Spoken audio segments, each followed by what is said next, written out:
Hi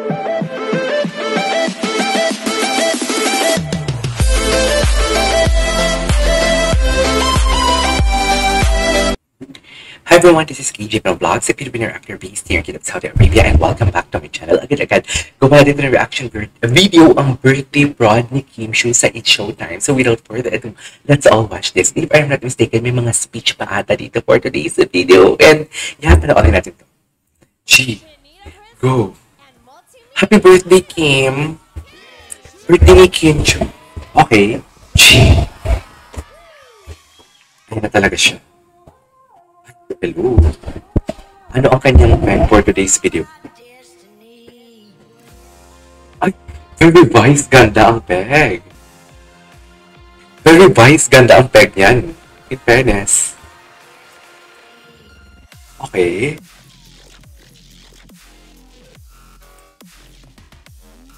Ay, pa? Multimedia idol, hindi mo kaya yun.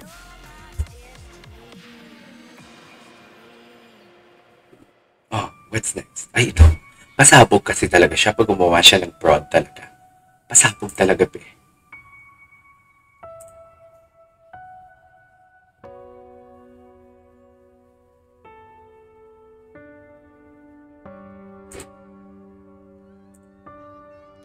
Ay.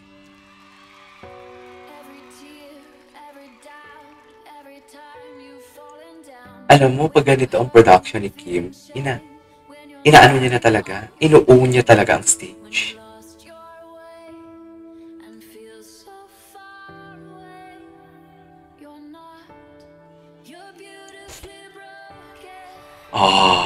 Hindi mo kaya.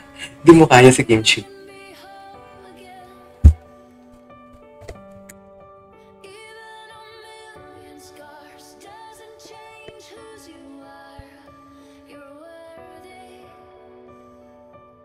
Back. Hindi mo kaya si Kim for today's video.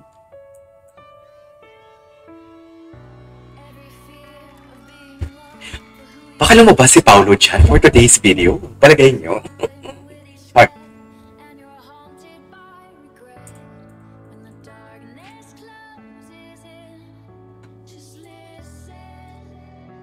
Diyos ko. May pabiti na naman si Kim. Pero bakit parang malungkot ang song?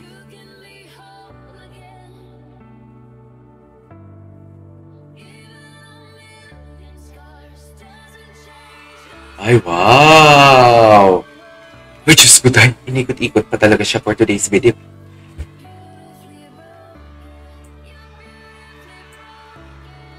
Wow!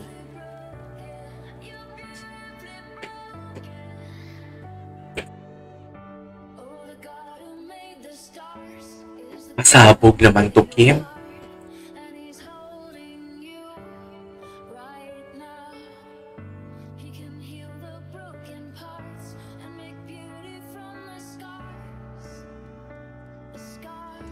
Alam mo, isa din to sa mga kinabibiliban ko. Tuwing may prod talaga si Kim sa ASAP, sa It's Showtime, yung may mga special events talaga.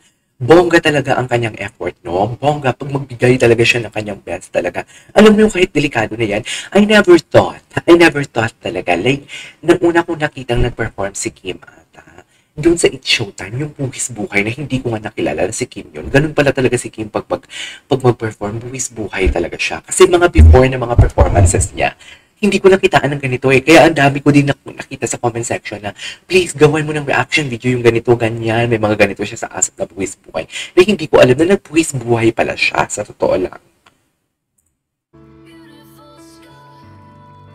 Grabe, no?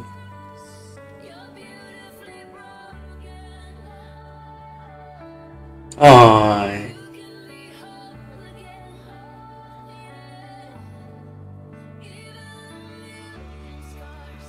Oy. Happy birthday, Kim. Deserve mo lahat. Ay, wow. Ay. Ay. Diyos ko, day. Ay, meron pa. Hindi pa siya tapos. Akala ko tapos na. Okay. Akala ko talaga tapos na yun. Hindi pa pala tapos siya, dear. Ah. Ito yung gusto ko kay Kim eh, yung mapasido-sido siya. Seductive ang atake ni Kim Chiu for today's video. Yan yung gusto ko sa kanya. May mga ganyang eksena talaga siya. Oh, hindi mo kaya yan. Ah, Kim Chiu nyo, nagwawala na. Nagwawala na siya, be.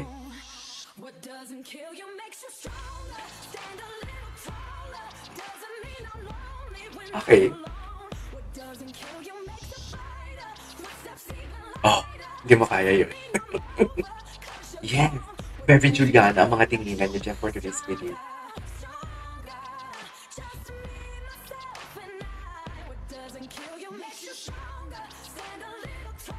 Very Juliana? Very Juliana ang atake niya.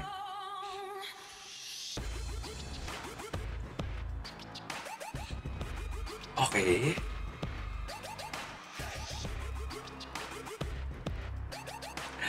Alam mo, ito din yung isa sa mga napansin ko kay Kim. Magaling talaga siya. What do you call this? Isa sa mga napansin ko sa kanya. Magaling siyang yung pakwela na performance. Tapos kung seryoso na performance, seryoso din siya. Yun yung din na ano ko siya, nakaka-amaze lang din talaga yung mga ganyan. Kasi di ba usually, pag may mga artista talaga, o pag magaling ka kumanta ka lang, hindi ka pwedeng umarte, hindi ka magaling umarte, something like that. Or hindi ka, may mga ganun talaga, eh, parang you can't have it all, something like that. Pero pagdating sa performance, kahit sa pag-arte kay Kim, yung rom-com, mga dark na mga soap opera and movie, nabibigyan niya talaga ng justice.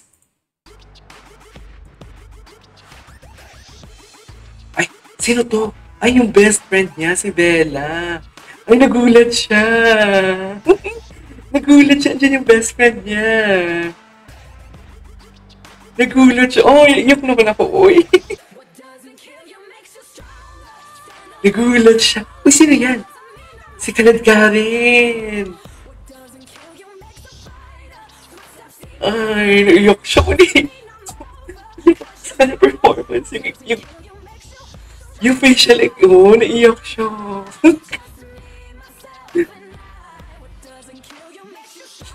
Yung happiness niya. Sino yan? Ay, si Cam, yung ate niya. Oh my God. Oh, I'm so happy for Kim. Ay, dala ko naiiyak siya. Naiyak ako, uwi. Naiyak ako, uwi. Ay, grabe. Yeah. Go, Kim. Ay, nakakaiyak. Nakakaiyak naman, uy. Oh my God. Nakakaiyak. Oh! Grabe, ang ganda ng opening project. Grabe, ang ganda ng opening project. Oh my God. Pero hindi pala si Kalad Karen. Ay, alright, there you go guys. That is our for today's video. May part 2 pa ata to yung interview together with Kim. Yung gusto ko din yung gawa ng reaction video. This is Kim Chiu Vlogs and see you on my next vlog. Nakakaloka. Ang aga magpaiyak ni Kim Chiu. Sa totoo lang.